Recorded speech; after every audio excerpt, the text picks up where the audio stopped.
Hey, what's up, everybody, and welcome to WrestleLine. I'm your host, John Scott, and joined, as always, by my co-host, Matt Essex, and lots to talk about on the show this week. Of course, Super Showdown that took place last Friday from Saudi Arabia. We'll be getting into that, the aftermath of it all, and what we thought about that. Lots of stuff from around the globe as well. New Japan we've got to talk about here. We're going to be talking, of course, AEW.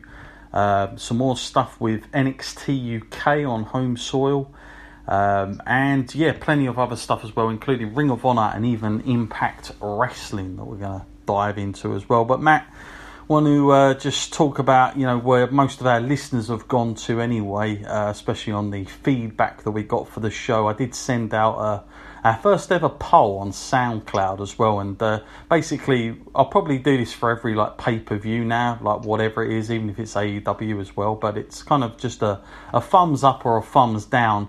Let me give you the statistic that we got, Matt. It was 92% thumbs down, 8% thumbs up. So that's where our listeners, our audience, thought of the show. Matt, was you thumbs up or thumbs down at the end of your viewing of the Super Showdown?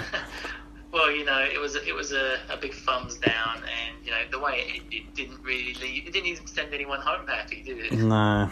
Lots to get. We'll summarise this one anyway. But, we had... I mean, again, going into this, we don't need to go through about the whole controversy of it. We spoke about it enough on the podcast. But, of course, there is that element to it. There was a lot of confusion, Matt. I think we should just address this because we did have a lot of emails about what happened to the whole sort of, is there going to be the first ever women's match on a pay-per-view? Matt, let me ask you this. Was this a very unrealistic attempt by WWE to try and, ship... I mean, we know they were there. They're photoed, if you follow them on Instagram, as I do, they were both there. Alexa Bliss, Natty was sent, but... of course, in the end, I believe there was it come down to the Saudi government that just basically were not going to have this at all, let alone be televised and sent out and going around as a pay-per-view. So, was this an unrealistic attempt, Matt, or do you think WWE had hope in I don't know. For me, Matt, it just seemed like, is this just a very last-minute attempt, or was this a solid piece of work they were trying to do here in terms of this whole progression thing, trying to get female wrestlers over? I know that they have since come out and they've said, well, Natty and Alexa Bliss could be still the first match, but it'll be in October.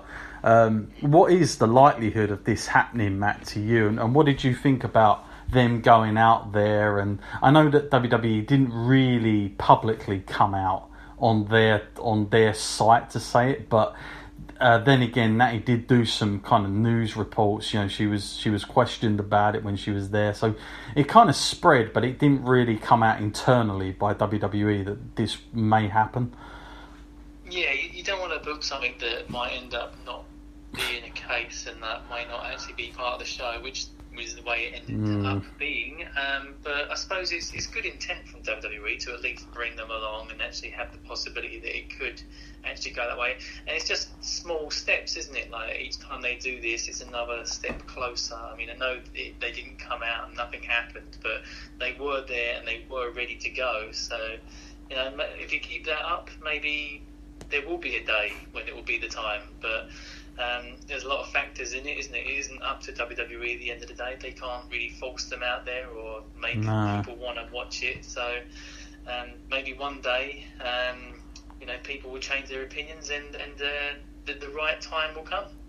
Yeah. And by the way, I do want to reiterate here, we do have Saudi fans that did email in as well, and the consensus is, they were quite educating me about this whole thing as well, because again, we talk about wrestling, but we're not really into the whole politics of it and the culture and religion and all the rest of it, so very hard to talk about all these things. But from their point of view anyway, I think they were saying that most of the fans would be very accepting of it. But the bigger issue is that, you know, WWE, although it's great to have them there is a lot of propaganda stuff going on. And even with the videos that they showed last year with the sort of women drivers that got taken off and, you know, banned from everywhere, didn't it? It sort of came off the air when they played that. There's still so much to be done. But like you say, Matt, I mean, small steps. There was an attempt, I think, by WWE to do it, but I think in terms of this 10-year plan that they have, you know, are they eventually going to get women out there? You'd hope that they will. I kind of feel if they don't in 10 years, then what they call progression probably hasn't really been as successful as they'd hope from the Prince and, you know, what he's trying to get across out there. I think, you know, if you look at it from bringing in WWE on a 10-year, you know, deal as they've got them, I think they would need to establish something along those lines to have some sort of female contribution to a show. But you know, we did have Renee Young, of course, Matt. She made it there the time before last, and that was quite a big thing at the time. So I guess, like you say, small steps, Matt, but intentions were there, I guess. How ironic, though, Matt, that when I was watching it, at least through the show, you know, you've got all this going on. All of a sudden, the Ronda Rousey 24 comes up, and they're like immediately following this show, and I'm like, that's a very odd thing to put there as a placement. You know what I mean? Like next, it'll be I don't know, like sort of advertising Divas or Total Divas or something. Do you know what I mean? And all this stuff, you know, that I was kind of half expecting to see the Bellas or something. To be advertised, you know, just very strange product placement there, but nonetheless, that's what happened. So, Matt, in terms of the match order, of course, now we did have the Usos go over on the Revival as like a pre-match. I completely missed that. Matt, was that anything to shout home about? I mean, was it decent or? No, quite unremarkable, really. You know, I don't think anyone who missed that was actually going to complain. It's one of those matches you would expect to see on Raw or SmackDown, so it's not really going to... Yeah, such a shame as well. Such a shame, you know, two great teams there, but there you go. So, yeah, the first match they put out there, a very interesting way of doing it. Very similar to WrestleMania, I thought, Matt, by having Seth Rollins defending the Universal title first match on against Baron Corbin, and yeah, you know, they had the match. Of course, there was a lot of speculation before the match, Matt, that, you know, Brock Lesnar, this was going to be the one he cashes in on, and we're going to see it. You know, we'd heard a lot from the Prince's dream scenario, I think. So I think there was a lot of a lot of things pointing that this would be the night, but yeah, it was very interesting how they eventually got to end up on that one, Matt, with the whole Heyman Trick business.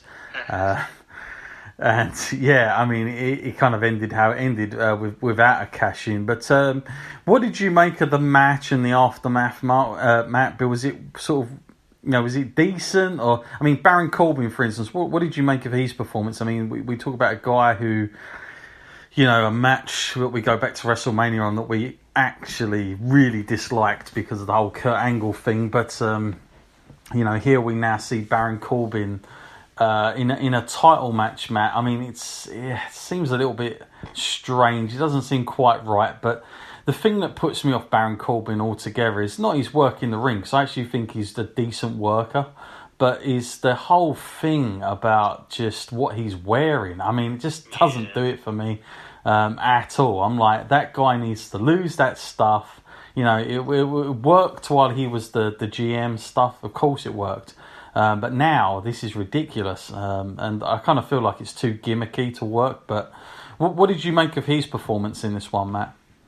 Yeah, you know, he's consistent. You know, yeah, people do criticise him, but it's just the whole forcing him upon people. You know, like he's always seems to be in that sort of main event picture, despite people not really wanting there. And yeah, people in the company may say, well, if you hate him, then he's just doing his job and we'll give you more of him because generating hate is what he's supposed to be doing. But it's the wrong kind, really. When someone says undeserving and all this kind of stuff, it's not really. Fans these days don't just really throw that out there. They often quite believe it. And, him to get the last ever match with Kurt Angle, not the right decision. And again, to be in a title match on this night, I think there was more exciting matches that could have been explored with Seth Rollins. I mean, this is why people wanted Seth to be the champ. They wanted to see sort of dream matches. No one had Baron Corbin versus Seth drawn up as a dream match. Yeah, I'm sure they didn't. So that was the first. What did you make of the aftermath of it, Matt, and the cash-in scenario? It just seemed more story-driven, didn't it? They wanted to keep the threat of the Money in the Bank alive, but at the same time, generate that threat that it could actually be the time when Brock catches it in, and they did that successfully. I mean, they made Seth look good, from sort of taking out his aggressions on Brock, and people like that, don't they? They want to see this match. I mean, maybe I'm wrong, but I feel like people do want to see another Brock versus Seth, because you want that real deciding match. You want to see, without the low blows and all that, you want to see which one of these guys can really do it in the ring. So hopefully, Brock sets a date with that the briefcase, and actually do we have ourselves a proper match between these two guys, because I feel like in the end that might be the better route to go. Yeah, I got a feeling that they may do the rubber match. I think that Brock, being the coward heel, I think that they're trying to portray him as at the minute, I think he could win the title, but then it may come down to that third match, and that's the one where Seth really needs to have that performance. Like we spoke about back at WrestleMania, we thought very lackluster.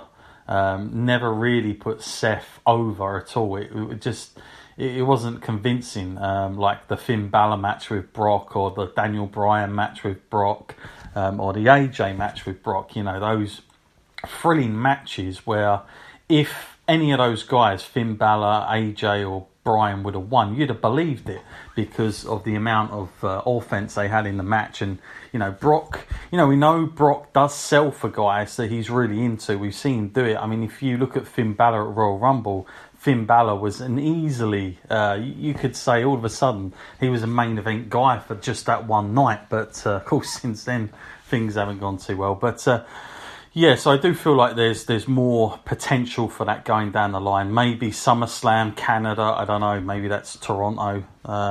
That's where they go with this one. But I kind of see that one going a little bit further down the line, let's say.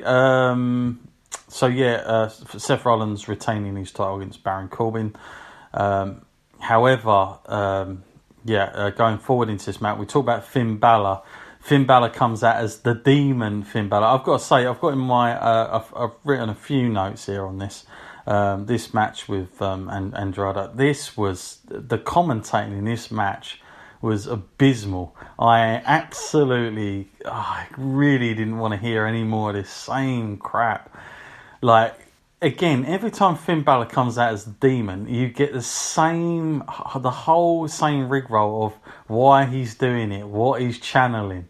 I've heard this about 15, 20 times in a row now, every time he's the Demon. I don't need to know that. What I want to see is some progression. I kind of feel like they are going... It's almost like playing the game, and all of a sudden the same speech comes on. 50, 60 times. Oh, not again. So I couldn't believe that they were trying to sort of justify it almost. Why is he coming out painted? What is it all about? And it's almost like they're trying to convince themselves more than the audience of what the hell we're watching here. Because it's almost like they don't understand what it is, and we do. But this wasn't... I mean, this was okay. It was a good match. But again, it was just... For me, the whole Demon persona, I'm really confused with it. I don't understand why he wouldn't have been the Demon up against Brock Lesnar earlier at the Royal Rumble, but there you go. Is it a Vince McMahon thing where he wants the Demon unbeaten on WWE TV? Maybe. What did you make of this one, Matt, and the performance? Yeah, the two guys in that, of course, top quality workers. They're really going to make any mistakes. So they did try their best. It's just a lot of pressure on them, and like you said, when you come out as that demon character, and you got that extra worry on top about how you perform. You got to make your performance differently because we're supposed to believe that Finn Balor and the demon Finn Balor are two completely separate characters. But really, not much is different in the ring. So it does take you out the moment a little bit in that sense. But it was an okay match. I wouldn't say it was amazing or anything like that. Just pretty standard, really. It did